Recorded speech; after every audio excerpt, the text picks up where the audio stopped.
all again. Just going through some of these questions. The first one, how are the opportunities internationally and particularly in English-speaking countries for Swedish Norwegian talent? Is it a positive or negative to speak English with a Swedish or Norwegian accent? So, any thoughts or feelings, Tusse, to you on that one first? We always have an accent, so keep it up, because it's getting more and more, they like the accent, they want to have it, because we're never, as you can hear me now, it's never going to be super good. So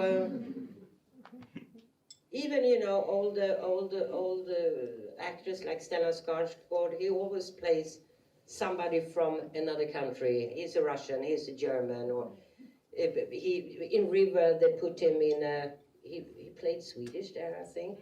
Yeah. So so be really good in English, but don't lose your accent, because there are so many more out there that speaks perfect good English, British or American. So stay with what you have and make it unique for lots of parts. Like we have all these we have, you know, like the Vikings, and you can come in and talk like this, but you should be really good in your language. So really good in your English. So that should be fluent, and study that as much as you can, but keep your accent. All in agreement with that one? Yeah, I mean, I think you've basically covered it there. But I mean, I think, it was interesting today with the workshops that I did. There were, most of you were in a kind of UK English manifestation, but at least one of you was in a kind of American English manifestation. And that's really interesting as well. So, you know, it just means that you're probably pointing more towards the American market than you would be towards a UK market. But they will never play in America. Unlikely. I mean, if you're really, I mean, this is also where you need some self-knowledge. If you are really brilliant at accents, and you have an incredibly good ear, you know, and you're willing to go and live in the country and, you know, really get some great coaching, you know, there are lots of, I'm just going to, excuse me, so Scandinavian actors who have translated over into, certainly into an American context, not so much into a UK context. But I think Tusse is right, is that we are generally casting you because you are Swedish, because you are Danish, because you are Norwegian, or as sort of, you know, like with Stellan, as other kinds of generally not English people. You know what I mean? So, and that's exotic. It's exotic and it's exciting and it's great. So don't, you know, don't feel that it's a handicap at all, because it isn't. And I think more and more and more, you know, certainly once upon a time, even like 10, 15 years ago, UK domestic television, there weren't that many opportunities. Now there really are. Because of all things like Netflix, etc., we've got used to watching, and we love watching international television. And so, therefore, in UK television, there's many more possibilities of people being from all over the world, and we like it now. We want it. We want to hear those voices. There was a question which is related to that, which came in about showreels and how performers who have different language skills or who have a range of accents, and how they present them on their showreel, as in whether to do a showreel with all of their languages and accents in one reel, or to break that up into maybe an English language showreel. Yes. What are your thoughts on that? That one? Yeah. What was that one I said? That was the break it up into different language showreels. So I think, you know, if you speak brilliant French, have a French showreel. Have your own language showreel. Have an English stroke American reel separately, so that we can view them separately, but we can also know that you have those skills. Voice reels as well? Do you use it? Yes, occasionally, not very often, but yeah. I mean, whatever skills you have, tell us. Yeah, and in your CVs, write all the dialects that you, I mean, don't be like that. Say you can ride if you can't ride, or all that stuff. But I mean, if you're really good in having a French accent or some other accent, write it down and write all your languages. And you always have that. It's fluent and it's good and it's basic. Then we know directly where we can put you and what we can expect from you. So top tips for actors in different countries wanting to make a career internationally. Is it important that they have representation of where they're based or where they want to work? What would you say are the sort of the basic sort of steps of getting oneself sorted who wants to work internationally and does speak languages with a good ear for accents? But Sam is the only international one. Well, yeah. also you work internationally. What would you say? I'm not sure I'm the right person to answer that. I think it all depends on where you put your bar. What if it's international? If that means English-speaking countries, no. That I mean, if you want to branch out to Germany, I mean, you better work with people knowing that market. I mean, as simple as that. But working international very often means going over to the big country in the West. Yeah, I mean, there's always good to have a representation where you want to work. However, I always say that do good stuff in Sweden. Yeah, stay where you can get a job, where you can. I mean, if you want to be in line with 300 other people that look exactly like you, you can go up to LA and do that. Yeah, but I think, well, give me an example of when it has worked out for any Swede other than Alexander Skarsgård. Yeah, there's example, but I think the most important is perfect your craft in Sweden and do good production here. That's a really good advice. I mean, I'm thinking about kind of all of the recent Scandinavian actors that I've worked with in the UK or that I've auditioned, and all of them have had some success here in their own native countries, and therefore have had and often had shows that are shown in an international format. So whether that's like in the UK, there's a thing called Water Presents, part of Channel 4, I'm sure you know, and they screen a lot of Danish and Swedish and Norwegian programs, which we watch avidly. We love them, but also, you know, that have some kind of international network. And I think on the back of that is you know, the time to kind of go out. And I do think it's difficult if you don't have representation, or if you haven't come to the notice of a casting director, an international casting director. It's very, particularly in America, as you just hinted at, it's very, very hard to go out there just as a single, you know, unknown object, because it's such a huge, huge pool. So I think if you have got something that you've done really well here, that's your calling card, and then you can use that to get some representation in the place where you want to be. That's really, everybody that I know that's been really successful from here and from Denmark and from Norway has done it like that. And Sam, will those actors that you will have seen from Scandinavia in auditions in London, will they come to you because they've got London agents or UK agents, or would you be dealing with their agent here? No, I'd often be dealing with their agent here. I mean, so the ones that I noticed because they were in something amazing that I then happened to watch, that I then pursued, and either their you know, let's say their Danish agent or whatever has been in touch with me because I've been doing a project that they've heard about and said, I've got this person. So it doesn't always have to be that it's the agent in the country, but there does need to be something that I can, you know, grab hold of. Proactively gone to those agents or look. Sometimes you're doing that. So, for example, on you know, Black Earth Rising, I was doing there was a whole part of it which was French.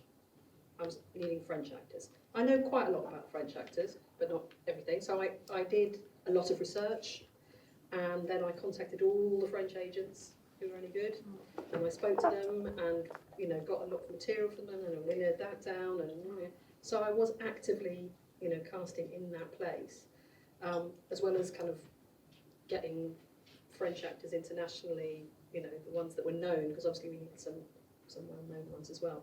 So it was a combination of the two things, some agent pushing to me also pursuing them. So, yeah. Do you guys generally always work with agents, or do you see performers who don't have agents? How does it work in Oslo for you, Celine?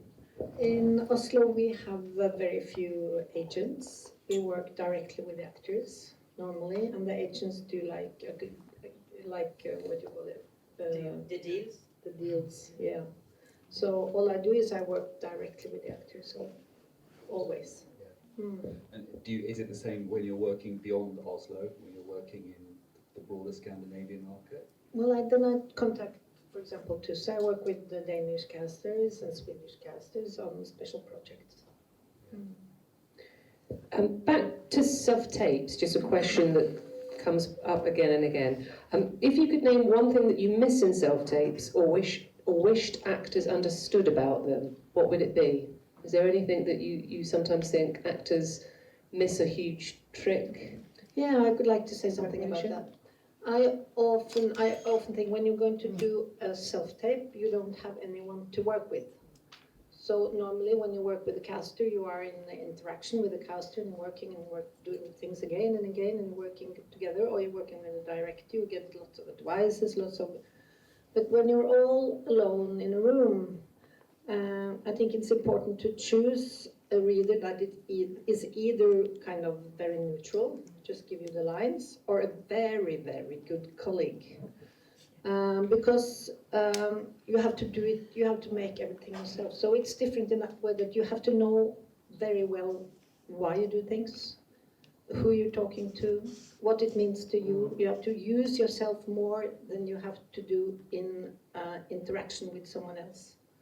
So I think the forarbeidet, pre-work, is much more important than when you come to a casting or on set.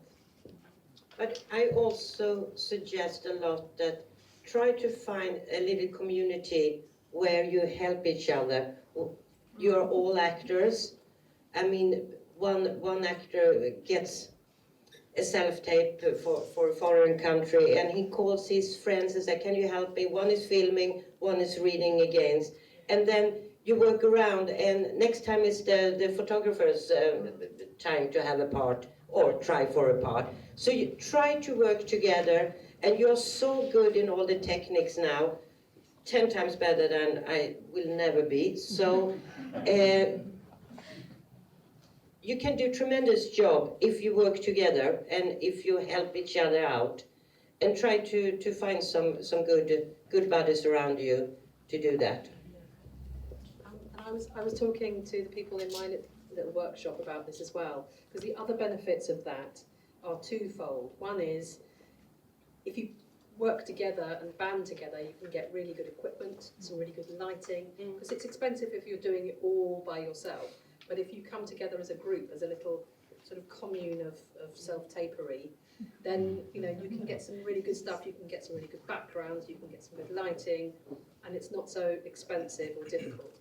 But also, watching other people taping is the best way to get really good at self-taping, because the pressure's not on you, you're just there to help, but it means that you can hone your critical faculties, and that hopefully will then be helpful to you when you're watching your own self-tape, I think. I just want to add something what you said, that when I do in my studio, I'm always looking for actors, and you should take that opportunity if you see that if I'm looking for co-readers, you call it co-readers, because as you said, you learn so much, and I mean, I can bring in 10 girls and I have a man reading against these girls, and after that he can say, an actor guy, and he can say, "Wow, I mean, I see what you're working with now and how different it could be. And it's a lesson, it's a whole day's lesson. I try to pay you, but sometimes I can't pay you. But it's really, if you're free a day or something, you have to learn maybe 2 pages of reading against. Do it, because it's a school. Yeah, absolutely. And there was a related question that someone put to us. Do you prefer to receive a single self-tape, or if people have different ideas about how to play it, several Again, we covered this in our workshop, and I think, I mean, as long as your ideas are different, and it's a bit like having photos on Spotlight. You know, if there's 5 photos of you going, and with a hat, not a hat, no, that's boring. But if you do actually have, if you're genuinely in 2 minds about how the part is, and you have some strong feelings this way, some strong feelings that way, then yes, do 2 separate takes. But Do separate takes. you before and They can, but I mean, I know I try always to give as much information to the. I mean, it's different with you because you're dealing directly with the actors. I mean, in UK, I'm having to go through the agents, and my problem is always I try and be really clear about what I want. However, when that comes out of the sort of Chinese whispers of the agent to the actor, something else happens sometimes. So I'm very happy if the actor is not clear and gives me some options. I'd rather have that than that they do a boring sort of take that's in the middle, you know. And all of you guys regularly work with self-tapes? Do you Yes. often put out the call for self-tapes? And Yes. how much instruct? No? Maybe not so much. no, I mean, I try so far as I can go for them to come in. Of course. But if they are on location in another city or something and it's in a hurry, I do accept, of course, self-tapes, but just to have them in the room with me and have the same atmosphere, the same background, same lighting as we talked about, I mean, that's preferable. Of course. Yeah. Yeah. But in Sweden, I mean, we have all this opportunity with the company can pay for the tickets to come up and all the vad heter det då? Arbetslöshetskassan can pay for that. That was very Swedish. Exactly. Yeah. But you know what I mean. So you can always try to apply for money through them if you're in another city, and because your chances get a little bit better. Of course. Because I'm going to tell you exactly the same as I've told you and you and you. So, and this is, you should also know that the industry in Sweden or in Norway is much smaller and much, in some way, easier to deal with. Yeah, because you have the direct access and direct knowledge. I mean, if an agent doesn't answer in 3 hours, I call the actor directly. I say, That's great. yeah, because I don't have the time to wait. So I want to know, are you free spring 20? Yeah, no, that would not make me very popular. No. So that's the With big the agent. but that's the big difference. That's great. And the agents they don't mind. How much of your roles have changed over the years with technology, obviously facilitating self-tapes and less time in the room with the actors, but anything else that you've seen changed that you slightly resist against? Or? I mean, this self-tape thing, it's happened now. It's there now. And I think you, as actors, can make a really positive thing out of it. So, I mean, I prefer, like you, to be in a room. Particularly with actors I don't know, it's really important, actually. There's no substitute for actually, because actually so much of casting, from our point of view, I think you would agree, is non-verbal. And it's about the energy of the person when you meet them, right? In order to get to know somebody as a performer, there's no substitute for that. However, given the world as it is, and particularly if you're working for Americans and things, and you're having to, you know, and because everything's going faster and faster and faster, and everybody wants it yesterday, you know, we are being asked to self-tape and having to get people to self-tape. So, and I think as for actors, just embrace it. You know, there's not a lot in the actor's life that's in your control, but this is in your control actually. And as long as you get really good at it and really fast at it, just think of it as a way of presenting yourself as you would like to be. You know, there's no way that you can ever know what we actually want, or what the directors want, or what the producer wants. There's no way that you're ever going to know the answer to that. But to present yourself as clearly as possible, it's a good opportunity. But, you know, it's always better to be in the room. Anyway, that wasn't really an answer to that question. No. But something for the actors, I'm not sure if I followed you there, but I mean, just us as casting directors asking you to come in or make a self-tape is that we do believe that you can be a really good candidate for the part. We don't waste our time to bring in hundreds just for showing somebody that I've done my job, because I'm wasting my time and the directors and the producers' time and a lot of money. So they don't pay me for that. I'm just want to show them absolutely the best person for that part. So even if you don't get the part, you should know that you were there because we believed in you for that part. And that's really important for you to know. But we can't just tape one person. For a lead, we have to tape 10, 20, or it could be whatever. Yeah, but that's more when it's not very known people or kids or everything. But I mean, for a lead part with a proper actor, and of course, just one person, one actor is going to get the part, but you were there because we did believe you had a proper chance to get it. And you should always have that with you, and always think that every audition can improve your, and you get less and less nervous the more auditions you go to. And it can also be like, she didn't get a part, but she was really good. I do remember her still, but she was too tall, or she was too short, or wrong color, or whatever. But we could use her here. We can use her there.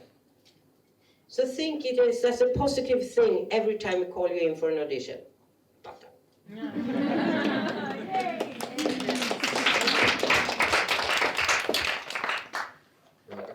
Slightly different subject. So, questions come in asking about, are there any particular challenges around casting internationally, thinking about different language, different culture, anything to watch out for actors who are looking to work internationally? I mean, I think, I'm just trying to think specifically. I mean, the American market is a very different market, and they do have particular ways that they like to do things. That's not the way that the rest of us do things. And what I mean specifically by that is,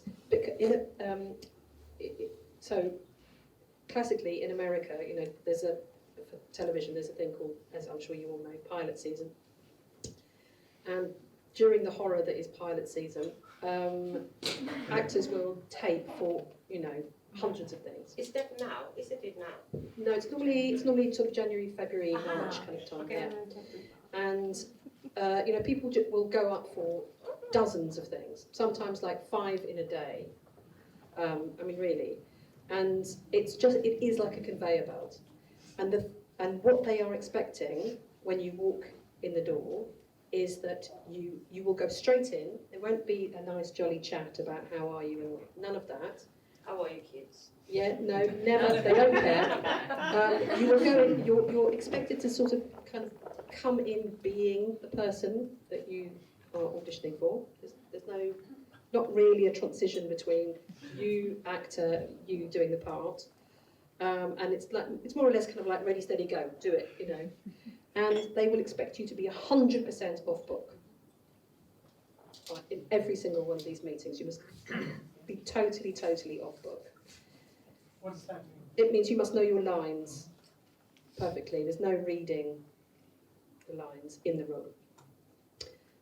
So in a British context, that's slightly different. I mean, for self-tapes and things, obviously we expect you to know the lines, but if we were in a room with you, it might be slightly different. We might read, we might, you know, there's more flexibility about that. We don't really care about that so much. I mean, it's becoming more Americanized, so if people can do that, then that's great, but it's no big deal if they're not. But for the Americans, it's really important, and also because everybody else is doing that. And also they have a very different style. I mean, you trained in LA, you know, it's a kind of much more hyper-naturalistic style, would you call it? It's a different actual acting style. But, you know, you all watch American television, I'm sure you know. So, I mean, that's occurring to me. What would you say when you're getting people to tape for that market? Is there anything that you would... Know your lines. Yeah. That's the biggest difference when it comes to the US market and Sweden.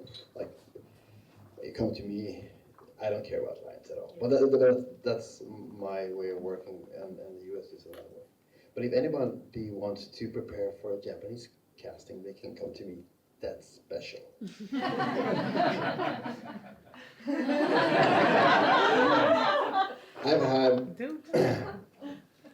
I've done 2 Japanese productions. If you think you've seen like overacting, you haven't seen overacting. Like I wish we could have taped. We have taped, but I wish I could have taped from the ceiling. The last casting we did. It was. I had to prepare the actors before they got in. Like, yeah. So we have the producer, we have the directors, we have like super nice people. However, I mean, it's a very funny story. I'm not going to go through it all here, but there's a very important lesson to be learned. Yeah, like you haven't seen overacting until you've seen 3 people yelling their lungs out at each other while a little kid runs around because he's been stung by a bee. It was the most hilarious sight ever. However, the lesson to be learned is that we're from 2 completely different cultures when it comes to acting. And understanding the culture is the essence to be successful. And I mean, and this is, you cannot mistake like Western acting culture to Japanese in that sense. But every single market has its different language, and that's what you need to understand. And I mean, there's a very big difference between, well, I would say Anglo-Saxon acting to Sweden. Yeah. Even to American. I mean, I think UK acting and American acting are very different styles. I don't know if you agree. I mean, I'm sure you can. Yeah, they're very different. But at the same time, it seems like American productions and directors, they're very interested in Norwegians with Scandinavian actors just because the way they act. Exactly. Because they have a different style. So I think you have to, don't try to learn to act American. Try to be even better on your own. Because that's what... I think so.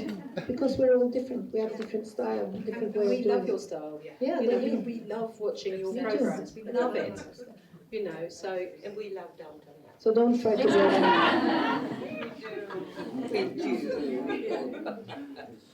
What do you love about your jobs? everything. Now the thing is, it's always a challenge when you read a script, and that's actually the most interesting part. When you get the script, you go out there, and your head starts to spin, and you have no boundaries. You have no money boundaries. You have no time boundaries. You can just put the whole palette. Do you say palette? Yeah, together, and you see it on your table, and it's going to be so perfect with all these actors together, and it's going to. I mean, this is going to be so good. But then reality comes to you, and there is a director, and he has different opinions than you have. Then you have a producer that don't have the money, or he wants a. That's what we're always fighting against here. Poster name, affischnamn. So that's why.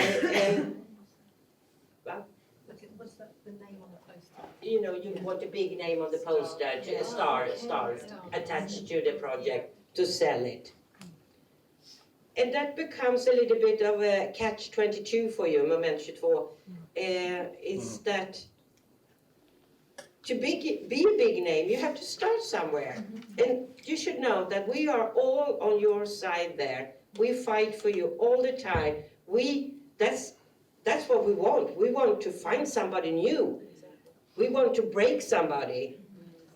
Like when I came out to my international friends and I sat with the Noomi Rapace and everything, and they went like, and that's the feeling that you want to have discovered somebody. And we try that every day, but we have to fight so much strong forces, you know, with stupid people, little money, and people that don't know what they talk. And then in Sweden, Johannes knows what I'm talking about, we have channels that people up in the top that have they don't know anything about casting or actors, but they can go, oh, I don't think he's handsome enough, and they don't see about acting. They're not curious.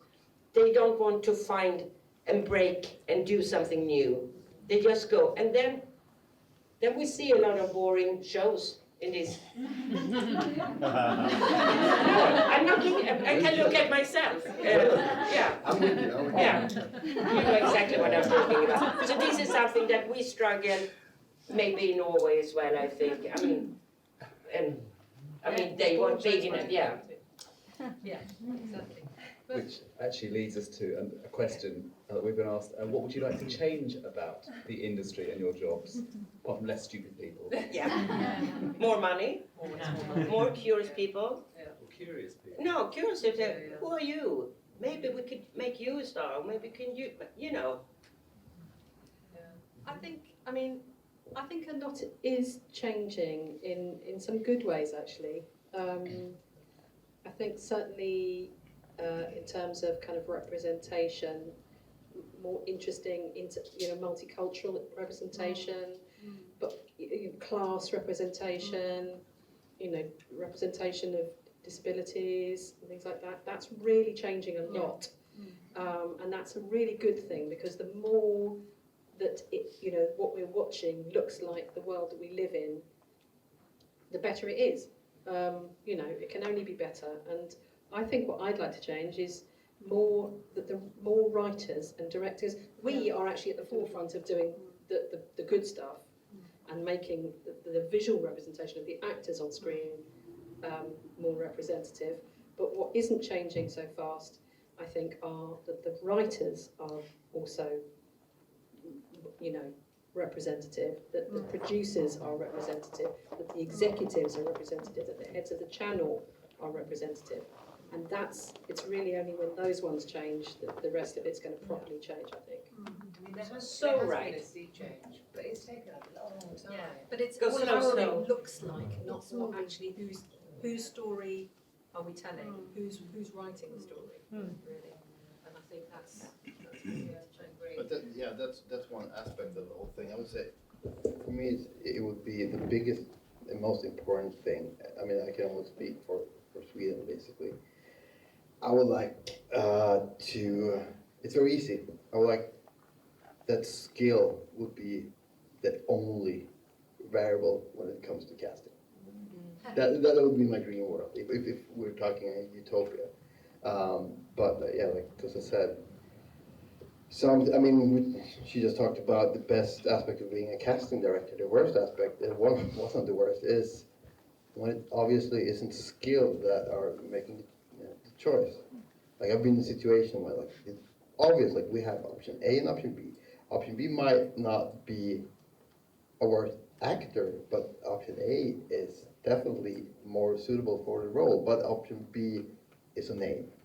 Or at least that's what Happens all the yeah, time. It happens all the time, and sometimes I just want to quit because it's and I mean it's very frustrating, and it's I mean it's hard to talk about this without like disillusionate Do you people. want to cry? No, sometimes I actually do.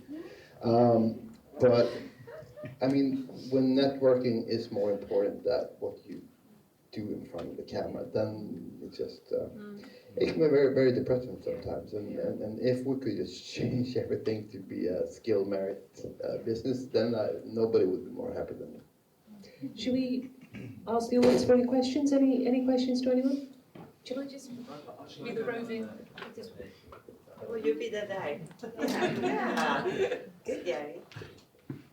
Well, I actually had a question regarding what you guys just said, so I figured I'd ask it right away. Because one of the most frustrating things being an actor is seeing the same people on your screen everywhere you look, even, you know, the project might not require that specific person. And, you know, you come into a room and you feel like the casting director is your best friend in there, but do you, like, have any say at all in what actually goes on after that?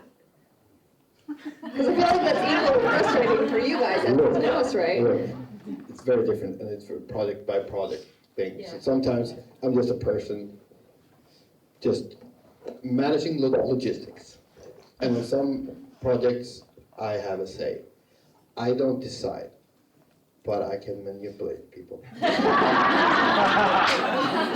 but at the end then it had the changes to come from the top, I mean, right? I sometimes feel sorry for people when casting directors are dealing with them, like, you know, electricity companies and things like this, because they have no idea how skillful we are at manipulating and negotiating.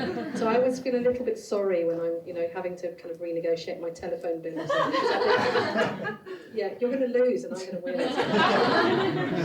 Yeah, very. It seems like the culture in Norway is a bit different, because I very often directors want me to find people who nobody has seen before. That's great. Give us some new faces. Okay, we move to Norway.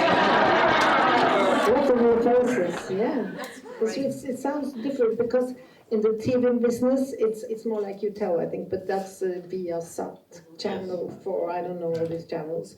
But mostly it's like that, actually. Wonderful, yeah.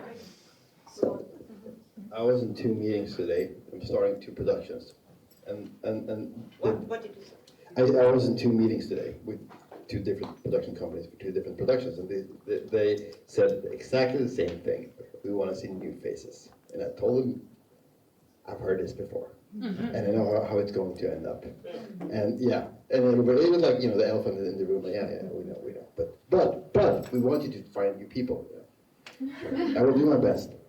But yeah, I'm not gonna talk about that anymore. But that yeah, that's frustrating.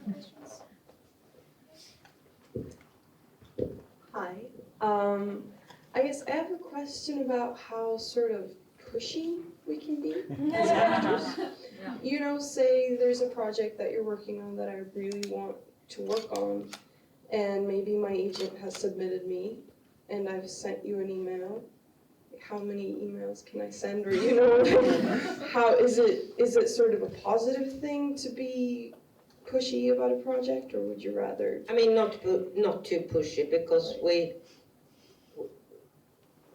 I don't know you, but if you have a show reel, or if you have skills that could be something really suitable for that part, of course I'm going to take you in to try, you know, that we call wild cards, or somebody that we don't know about. So trust us, we're doing our job. We are looking around, and as Celine said, we do try to find new and surprise and we can be warriors. We can, even if the director has said, oh, from a photo, I don't think she suits for the part. But I know that she could be fantastic. On my own time, I can take you in or somebody else just to put her among all the others, because the director will never remember that he saw a photo of you. You see? It goes so quick. Yeah, you need to be pushy without being annoying. You need to be able to kick in doors without me noticing it. Like, don't call people. Honestly, like, I don't mind, but it's. We don't have time. Yeah, we don't have time. Yeah. But, so an email. And no coffee. We don't have time for coffee. I could spend my whole days drinking coffee with everybody who offers me a coffee. Emails, I tell the actors, send me an email every third month, because not much happens between them. And most of the time, you're not going to get an answer from me, but sooner or later, you're going to send that email exactly at the right time. Yeah, and it doesn't mean that we're not noticing you if we don't reply to you. Generally speaking, in UK, I would say I would only encourage people to be in touch with me if they've done something new. If they're just writing to me saying the same thing, hello, it's me again, then I am probably going to ignore that, right? If they write to me and say, I've just done this really great new telly, or I'm in a play in, the King's Head, or I just learnt to horse ride and I'm incredibly skillful now. I thought I'd just tell you this because you're doing a thing which needs lots of horse riding. Then that's really helpful, and I will take notice of that. But if you're just kind of going, then that's not so good.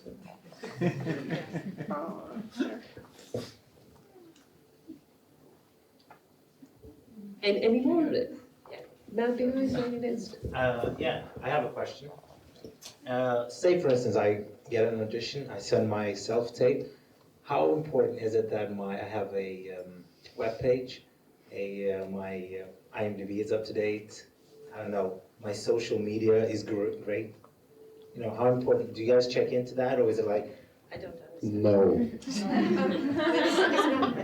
It's an interesting question about social media and web pages and all of that. I think generally with the actors that are in Spotlight, and UK actors, for example, it's important that they are on Spotlight and that their Spotlight page is up to date, and that their showreel, an up-to-date showreel of them, is on there.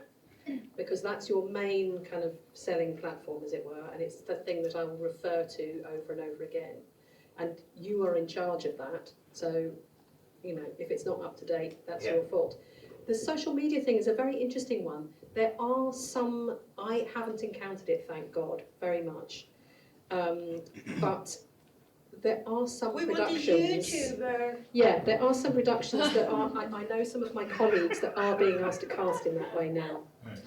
And that are being asked to, not just in Los Angeles, in UK as well, where particularly in certain kinds of programs, obviously youth-oriented programs, etc., where people's, Instagram profile is what their IMDb number is becoming relevant, which is weird, but it is a thing. So since you asked it, and since you have control of it, just make it as good as it. It's easy with IMDb and the web page, but I mean more. You were in that sport with talent versus someone who's a name, a YouTuber. And that's what I mean. Like, should I be like, oh, let me start a YouTube channel? No. Look. There's a big misconception among a lot of actors that they think that hashtags will give them jobs.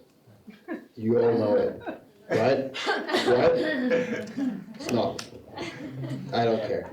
And your question was if you had sent a self-tape. Yeah, I mean, like, then that's the only thing that's the only thing that matters. Yeah. The only thing that matters.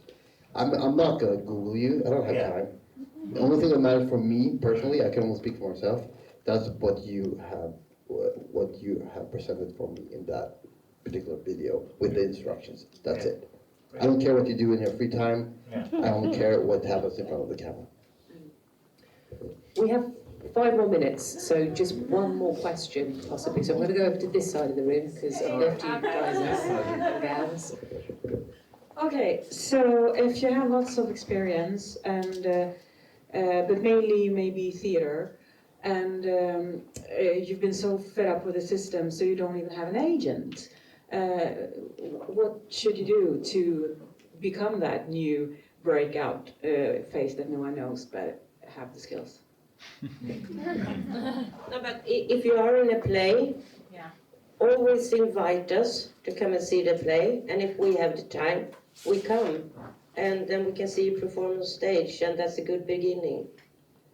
I mean, the thing, I don't know what you guys feel, but so I work a lot in theatre, and there's certain, I mean, particularly in the kind of physical theatre world, there's quite a lot of really incredible actors, but who've got no screen experience at all. They've got no showreel, they haven't done anything, but I would really love to cast them. But in order to cast them, I need to be able to show them. So what I've been saying to people to do, and again, this is only me, this is not like, this is my advice, I don't know, other people might disagree, but so I've been saying to some of these theatre people, just film a monologue, a monologue that you feel really represents you, and also how you'd like to be cast, really. Film it really well, with really good lighting, and put it on, put it on your Spotlight page, put it on your StagePool page, and just so that you are represented there in that visual way. And I think that will open some doors. Okay, thank you. But we have also started, and it's Beatrice who started it. It's called something that you can put up as well. It's called About Me video. And where is that? There you are. That's something that we actually could do something about in the future.